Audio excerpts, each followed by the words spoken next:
My name is Emily, and in 2022, I left my government job to find myself through travel. The summer before I left to backpack Europe, I saw a picture of a lonely tower sitting on a hill surrounded by mist, and immediately knew I wanted to be there. This was the Glastonbury Tor, one of the major spiritual sites of Glastonbury Town. Glastonbury is known famously for its world-renowned music festival, but through my travels to this magical place, I learned its story goes much, much deeper. It may in fact be one of the most mysterious places in all of England, if not the world. What is this place? When I arrived, I had no idea what I was getting myself into. From the claims that this is the final resting site of King Arthur, to the legends that the Tor is one of the gates to the Celtic Underworld, or the fact that many believe the Holy Grail is buried somewhere in this town, Glastonbury doesn't make sense. It's wacky, it's weird, and it's incredibly profound. In this vlog, we're going to explore all of it. It's so interesting. Come along with me to Glastonbury, the witchiest town in England.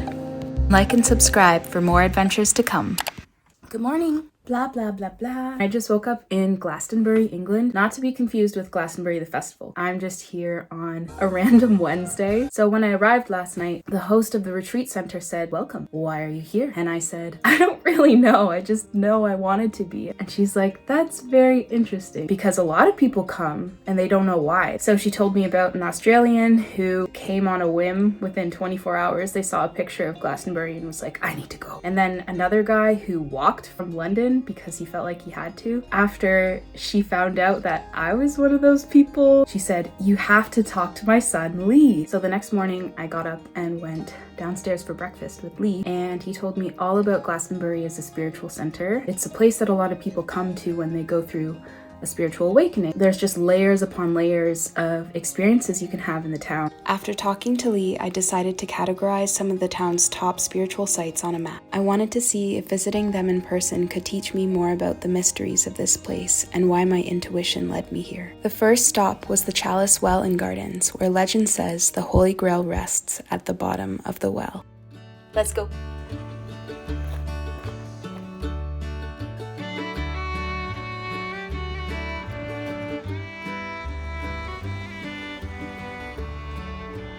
I just spoke with the lady at the front entrance who explained a little bit to me about what this place is. It's a sanctuary garden for world peace. There's a well here of natural spring water. Apparently the well has been running for thousands of years and has never dried up, and people have come from all over the world to have a taste of the healing waters. I'm gonna go see if I can feel anything. At the base of the Glastonbury Tor lies a garden rich in legend, often associated with the final resting place of the Holy Grail. Centuries ago, Joseph of Arimathea is said to have brought the Holy Grail to Western Europe. Joseph was a tin trader, and during biblical times Britain was known as a source of tin. After the crucifixion of Jesus Christ, Joseph is said to have led early missionaries to Glastonbury to spread the word of God. Today, legend claims that the Holy Grail is buried somewhere in the garden or rests at the bottom of the well.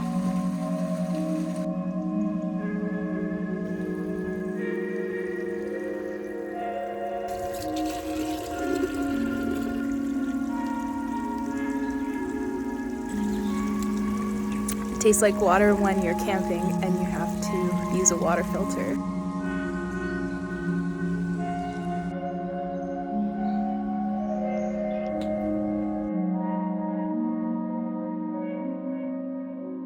This really does feel like a sacred place. I feel like, after you have a massage and you're just super calm and everything in you's buzzing and feel really peaceful. I feel that with the birds chirping in the background and knowing that people have been drinking this water, coming here to heal for thousands of years is really special.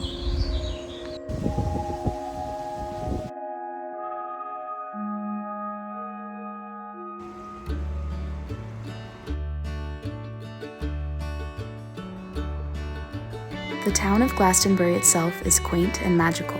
Cobblestone alleys cross back and forth throughout the town, and the streets are lined with little magic shops. The locals I met along the way were quirky, friendly, and kind, and I was fascinated that there's a community like this out there. A place where witches, spiritual seekers, environmentalists, and artists can find themselves at home. I just feel like half of me is in Harry Potter, walking down Diagon Alley or something, and the other half of me just smells a lot of weed. You can tell people are probably practicing paganism and Wicca. There's like literally stores about witchcraft here. It's just so interesting. It's like a whole pocket of another world. Here's the Abbey. The Glastonbury Abbey was one of the most significant religious sites of medieval England. According to legend, it was the final resting place of King Arthur and Queen Guinevere. Although no one has been able to prove this history with certainty, being equated with the burial of King Arthur and the myths of Avalon define the Abbey's identity to this day. It is said that England's first church was built upon these grounds, with the Abbey then built on top. By the 1200s, the Abbey was bustling, employed 1,000 people, and was one of the top religious pilgrimage sites in all of England. By the 1500s, the church owned 1/4 of all English land and became a threat to King Henry VIII. And so, as part of the English Reformation, the king dissolved all monasteries in England and hung and quartered the last abbot of the abbey. It would take centuries for Glastonbury to recover as one of England's spiritual centers through such a gruesome history.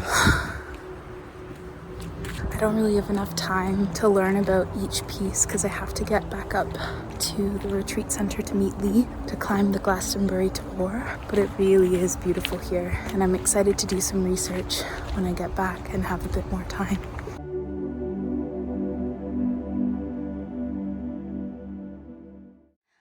Let's go!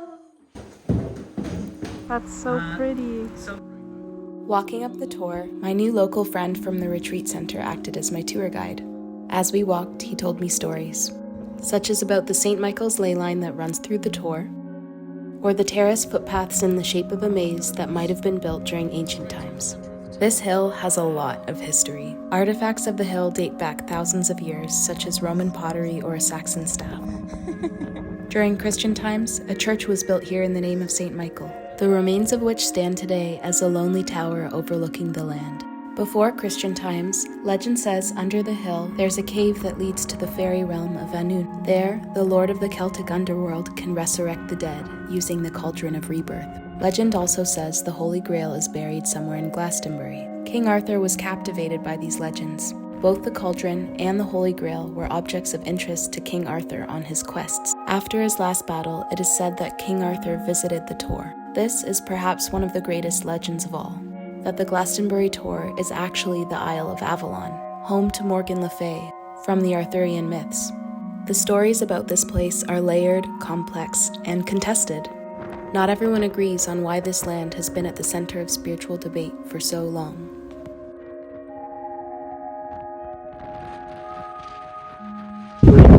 Was hanged on the Tor.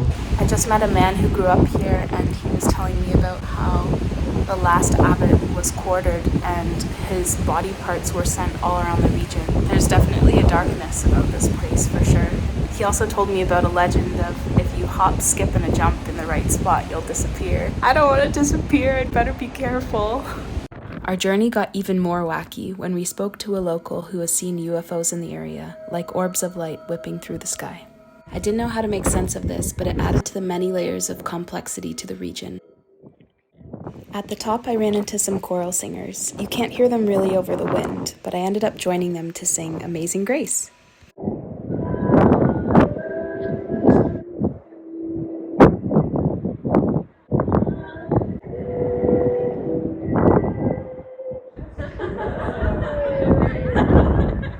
We made it to the top. Lee told me so many stories. I'm gonna have to do my own research and see how I create my own meaning from all of this. Time to go home. I wanted to find the deeper answers by coming here, but only left with more questions. Why has this small, unassuming town been at the center of spiritual debate and practice in England for thousands of years? Why does the average person not know much about Glastonbury other than they have a music festival? Wow. I thought I would go up the tower and have more answers, but I feel confused and just have a lot more questions. What is this place? I'm gonna try and find a bar, a nice warm meal, and a place to journal. Having a night out felt like the perfect time to reflect. When science and story mingle so closely to form a place's identity, how do we know truth? A younger, more closed-minded version of myself might have discounted anything that didn't come from the mind. But as I begin to look at life more like a spiritualist and artist, truth has become a lot more expansive. What does my intuition know that my mind has not yet discovered? I'm off. I've left the retreat center. It's still very windy. My original plan was to catch the bus into Bristol and then catch the connecting train into London. But then I just hitchhiked into town for the first time with a nice lady. Don't get scared, I was safe. And she said, before I go, I have to go connect in with the goddess. Because apparently Glastonbury is very, very, very connected to the goddess movement. And she said I should go to the Magdalene Chapel, goddess house, and the goddess temple before I go. I could stay with the plan, or I could go, because I feel like when the universe gives you random tidbits of information, especially from locals, you just gotta go with it sometimes. On my way to the first goddess temple, I made 2 stops. The first was the goddess house. The goddess house was created by the Glastonbury Goddess Temple, functioning as a holistic natural health center, goddess education center, and beautiful goddess-themed worship space. Glastonbury is a center at the heart of the Goddess Rising movement. It represents a shift away from only knowing God as male and back to the belief and connection to a creative, nurturing energy at the heart of the universe called Goddess. This is my first time really learning about this movement, so please forgive me if there's more to it or I'm not representing it fully. Every summer, Glastonbury also hosts an internationally known festival called the Glastonbury Goddess Conference, a gathering of goddess-loving people to remember, reclaim, and celebrate the goddess. I didn't film this, but I received an energy healing from one of the volunteers. It was a completely new experience for me to receive a goddess healing based on channeled sound and energy work, and open my mind to the different ways communities around the world are practicing spirituality and healing simultaneously.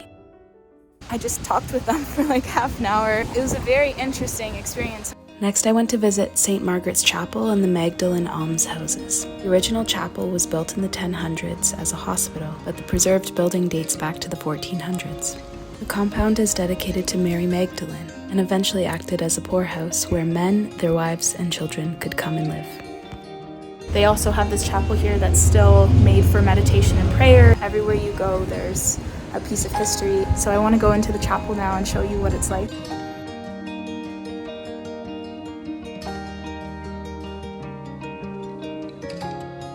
So this is where someone would have lived. This would have been their whole kitchen, and then the volunteer was explaining that this upstairs would have been all the way across, and then this would have been carved out for a spiral staircase. I just feel so connected to a bygone era. It's so interesting to think about all the people that came before us and how they lived, and that we're so different but also very much the same. It makes you think about how short life is, but we're also connected into this much larger story that has so much meaning. Well, I'm off to the next place. For my last stop in Glastonbury, I went to the Goddess Temple to meditate and speak with the priestesses there. An unassuming second-floor temple, this special place is actually, as their website says, the first formally recognized public indigenous British goddess temple in Europe for over 1,500 years or more. Before Christianity, the goddess was worshipped regularly. Since the suppression of women and the feminine, many of these practices had to go underground, but survived for over 1,000 years, and today there's a large movement for these traditions to rise once again.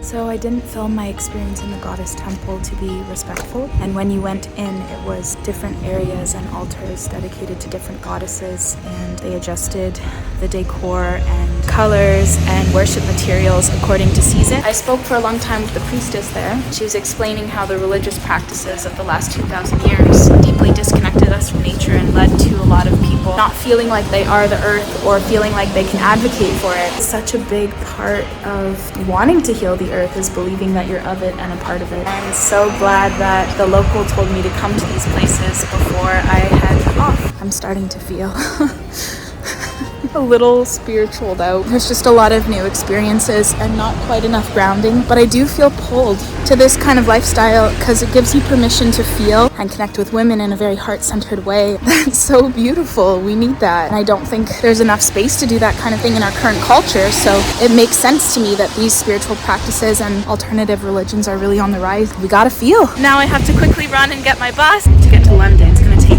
a long time to get there.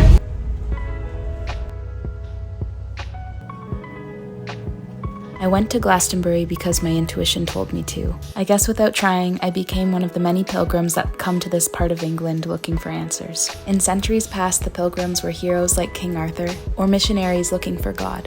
I'm on my own quest, to know what might be possible if we finally and unapologetically listen to our heart's callings. While I didn't leave with any definitive answers, I did feel changed. I'm leaving with a newfound sense of magic and respect for mystery in my life. I wonder where my intuition will take me next. This is Emily Unfolding. Like and subscribe for more adventures to come.